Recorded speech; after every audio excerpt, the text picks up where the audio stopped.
Hello, I'm Lawrence Chard. Welcome to our Chards Coin and Bullion Dealer YouTube channel.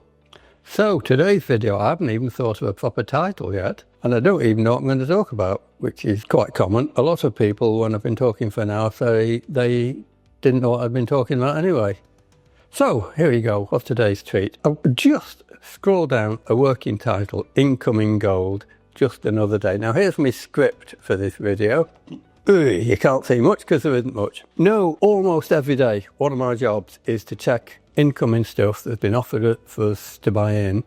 Now, if it's 100 gold Britannias, I don't need to check them. We've got staff that can check, but often there's numismatic coins or older things or things that are a bit dubious or very interesting for some other reason, and I end up needing to check them. Sometimes our daughter does this, but she's off on maternity leave.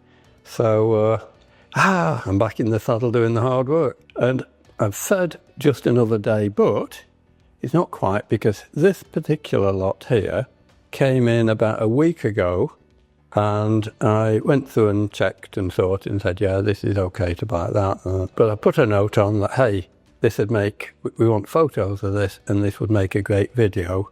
And I also need to do some more work on them. So, what do we got here? Well, let's go on this. Oh, we've got loads of other stuff as well. If I end up looking like Tigger and bouncing about today, it's because I actually find a lot of this stuff really exciting. Oh, this is good. And of course, a lot of this I actually like to try and share with people so they can see what we do, what we're about, what happens. And we can't always do that. We were going to shoot this video yesterday, but I came in at my usual time, kind of lunchtime-ish. End up chatting to 3 customers, and then the staff had to kick me out because our time was up. So this particular buy-in had some of these in it. That's an 1887 gold £5. I think we'll show you some stills with a bit of luck. If not, we might show you something similar. One we made earlier, joke. And this is an 1887 Queen Victoria Jubilee issue. God, I don't like this eyeglass. But anyway, gold £5. When I first saw this, I thought, oh, this looks like it's gilded, because it's got a very speckly feel. That's the flat background part of the coin. And I've seen that before, and I often see it when things have been gilded. Anyway, we at night on tested this, as we do with almost everything nowadays. The gold content ended up being a little bit high, and I suspected that was possible because of gold plating, but our night on machine actually showed gold plating not detected, and that was consistent over the thing. We won't show you a video of doing this today because we're in the wrong place, so you'll just have to take my word in for it. So once I tested it, then I was even more puzzled by the mottled decaying finish. And I think basically it has just ended up with a distressed finish because it had so many little taps and knocks and bangs and digs and whatever. And it's a real puzzle to actually imagine quite how it got like that. Now, I actually have noted on our analysis report sheet here, probably genuine. So I'm not yet certain. I need a bit more time on it and try to compare exact details of this with exact details of a known genuine coin. And there were different dyes used, so it's not as simple as that. But the gold content is coming out too high, about 934 and 938 parts per thousand. The good thing here is the silver content's coming out about right, 11 parts and 10 parts per thousand. 1887 Royal Mint Jubilee Gold is known to have 12 parts per thousand of silver, so that's very close, which tends to sway me towards probably genuine, but there's no way we would sell that unless or until we know that it is, and at the worst we might end up scrapping it, which I don't really like to do because it's quite a nice coin. So that's just one coin in this particular buy-in. Now, there were 2 of those in the buy-in, so let's have a look at the other one, and I'll have a look at the the sheet for this as well. Oh yeah, the gold content and this was showing at 925 and 929 parts per thousand, which is a lot closer to 916 or 917 I'd expect. The silver content was absolutely dead on at 12 parts per thousand. I've concluded on this it is probably genuine, and that's not because of the night on test. The night on test is just a second check, a second opinion if you like. It's my eye, my brain, my experience. It's got some awful scratches on it. So, in one sense, it kind of becomes slightly less important when we get a coin that's very low quality or quite damaged or worn to know whether it's genuine or not. Because even if it's genuine, it's not going to sell for a very high premium. Although, from a professional basis, I like to be able to tell it is genuine. I don't like having to say this is probably genuine, but we'll go on to that in a few more minutes. So that was exciting. Get two £5 gold pieces in one buy-in, but that wasn't all. We also got two £2 or double sovereigns in the same buy-in. Oh, this is an 1893. It's been in jewellery, as I said that both of those have, which is why they're so damaged. This one is really bad. Oh, and what really makes what kills this one, it's got some traces of solder on the rim, and it looks like it's silvery. So what's in that and why it's silver, I don't know. But that's a contamination that we don't like, and I think this one's just going to be scrapped in the end.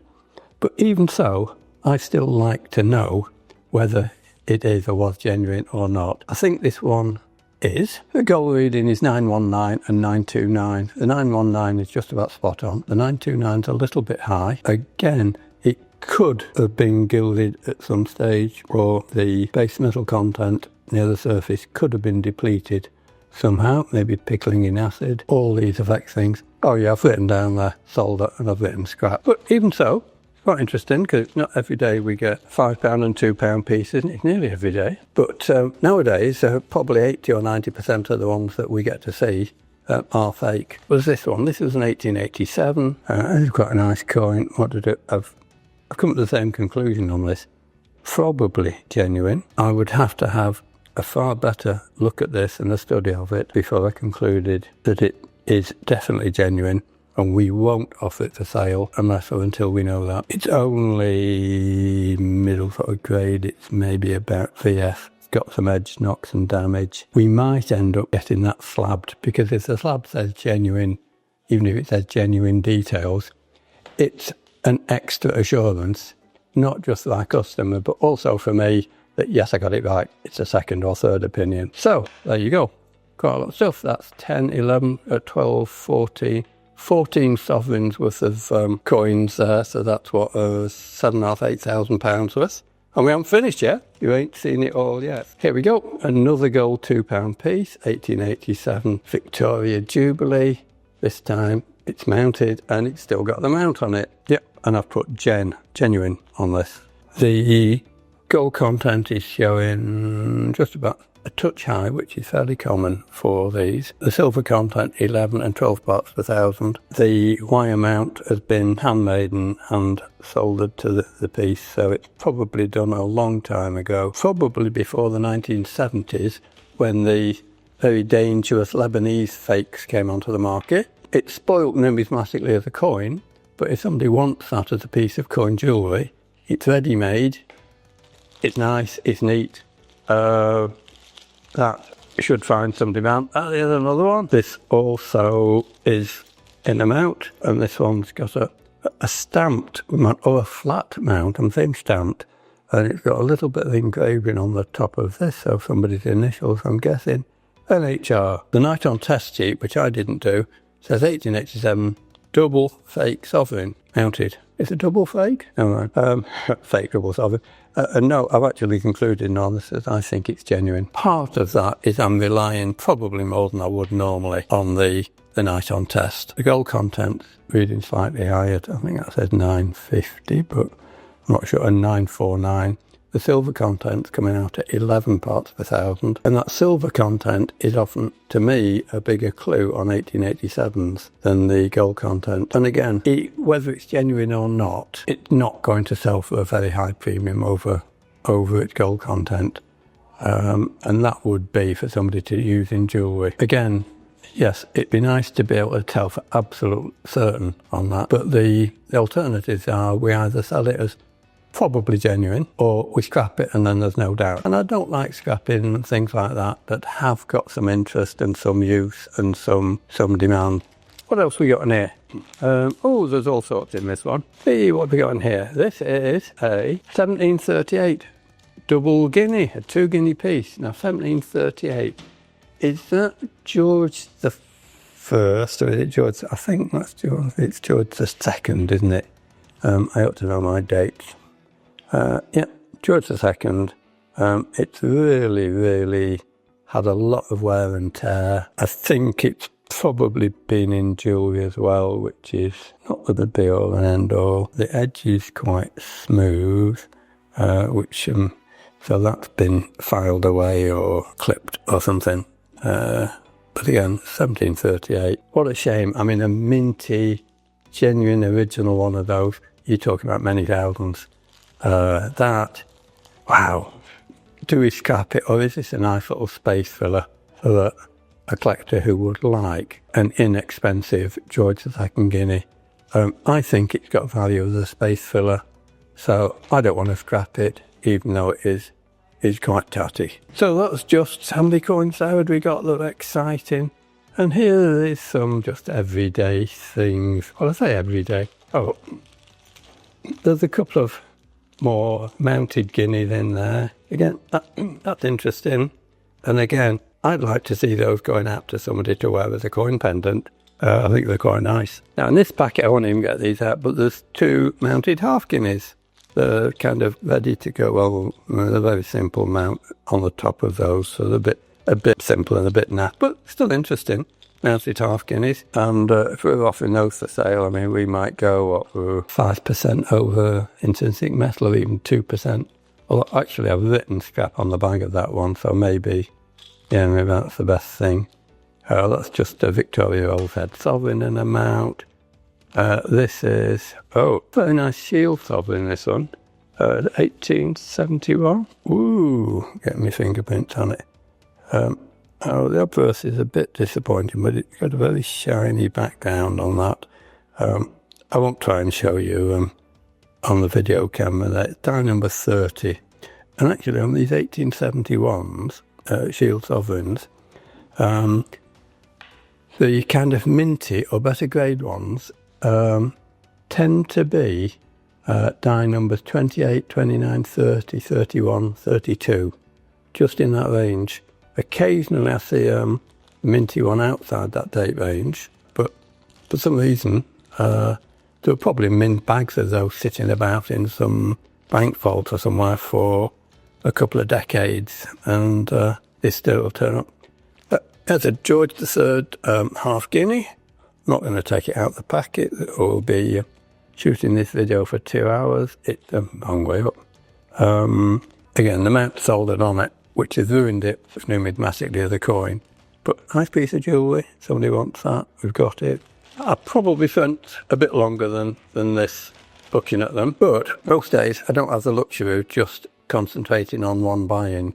In fact, when I was looking around today to see what things we'd bought today, yesterday, the last few days, that I thought were notable and worth showing, our Fulton warehouse manager very politely said, can I sort of not mix them up and make sure we keep them together? And which ones did you want? Because we've got something like 100 or more buy-ins from about the last week that we're still processing.